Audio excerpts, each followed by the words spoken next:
आता आपल्या आवडत्या मालिकेचे संपूर्ण भाग मालिका प्रसारित झाल्यानंतर लगेचच पाहू शकता फक्त सन नेक्स्ट वर. भारतातील प्रेक्षकांसाठी मोफत सेवा.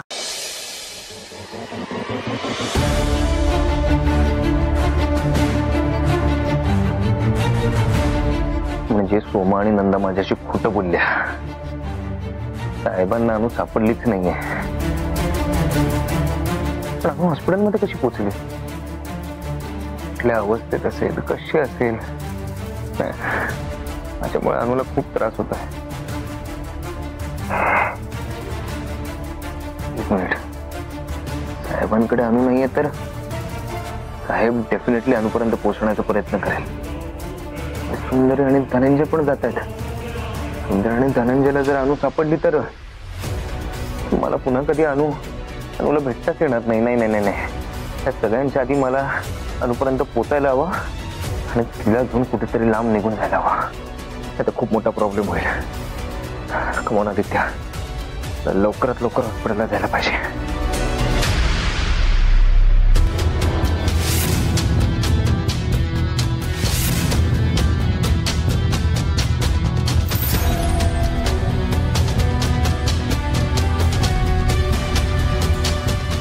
ओ मामा, कुठे चाललास? जरा पाय मोकळे करायला जातो. तुका बाहेर कोणाला सोडायची परमिशन नाहीये.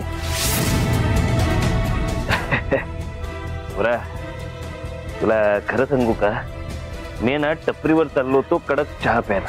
अरे काय, साहेब लोकांचा चहा एकदम पचपची जमतच नाही. म्हणून म्हंटल जरा टपरीवरचा चहा पितो. एवढ्या वर्षांची सवय आहे तर 2 मिनिटात येतो ना मी. बरं ठीक आहे, पण लवकर या, नाही तर मला ओरडते. की पण हा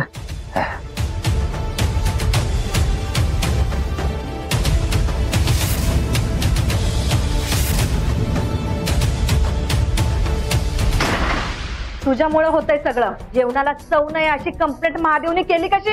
हे शाने, हे जेवण बिवण बनवायचं काम ना माझं नाही. कंप्लेंट वगैरे तू बघून घ्यायचं, कळलं?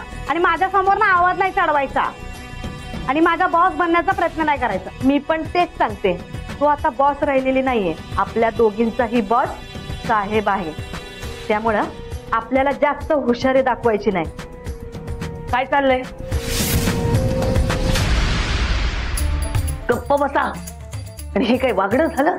केवढा आवाज आहे तुमचा. बाहेर कोणी जर ऐकलं ना तर तुम्हाला तर घराबाहेर काढतीलच, पण तुमच्या बरोबर माझ्या मुलाला सुद्धा बाहेर काढतील आणि माझ्या मुलाचा प्लॅन फसेल. हो, त्याचा प्लॅन फसून आहे ना, म्हणून आम्हाला इथं कामाला लावलंय. कामाला लावलंय? कोणी लावलंय? साहेब. साहेबांनी? कोण साहेब? काय ते मला खरं खरं सांगा लगेच. कोण साहेब? अहो, साहेब म्हणजे आपले आदित्य साहेब.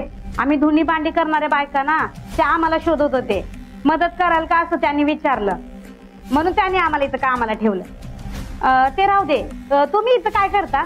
आदित्यला बघायला आले होते. असेल बाहेर कुठेतरी. नाहीये ना, म्हणून तर आले. फोन ट्राय करते, लागतही नाही फोन त्याचा. मला तर असं वाटतंय सुंदरी आणि धनंजयच्या मागे गेला असणारा त्या बाईला बघायला. नक्की कुठेच दिसला नाही का तुम्हाला आदित्य? दिसला असता तर आले असते का इथे? आला तर सांगा त्याला आईने बोलवलंय. आणि शांत बसा. आदित्य पळाला, चल त्याला शोधू आपण.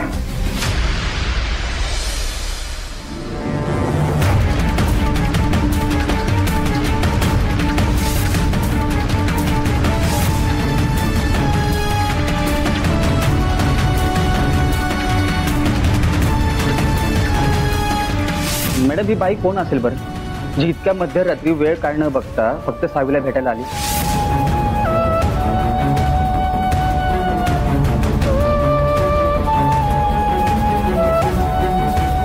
मध्यरात्री जी बाई सावीला शोधत आली होती आणि ज्या बाईला मी आता ऍडमिट केले, ते दोघेही सावीचंच नाव घेत आहेत.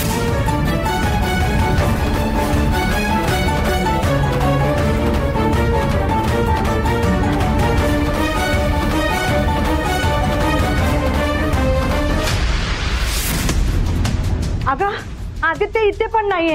कुठे गेला? आता काय करायचं? थांब, मी साहेबांनाच फोन लावते. हॅलो, हा साहेब.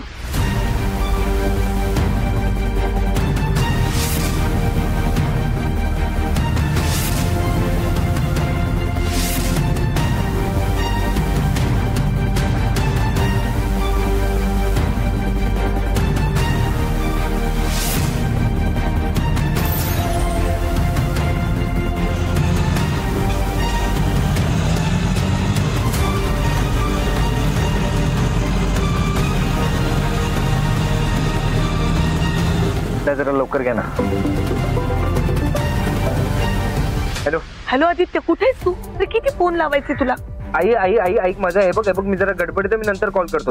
थांब आदित्य, फोन नको ठेवूस, माझं ऐक. हा नंतर बोलतो मी तुझ्याशी. Bye bye bye bye. Aditya कधी ऐकणार आहे माझं?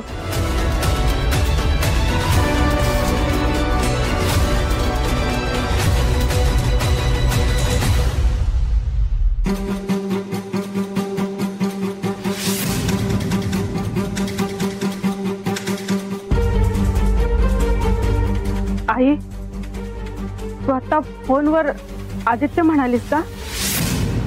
तू फोनवर आदित्यचं नाव घेतलंस? आई सांग ना, तू आदित्य म्हणालीस का? आई सांग ना मला, तू कॉन्टॅक्ट मध्ये आहेस का त्याच्या? असं का बोलते उमे तू? मी कशाला असेल त्याच्या कॉन्टॅक्ट मध्ये? सांग बर. तुमच्या सगळ्यांपेक्षा मी कठोर वागली त्याच्याशी, आणि त्याने सुंदरीला किती त्रास दिलाय माहित नाही का मला? मी स्वतः त्याला घराबाहेर काढलंय, आणि तू वरनं माझ्यावर संशय घेतेस.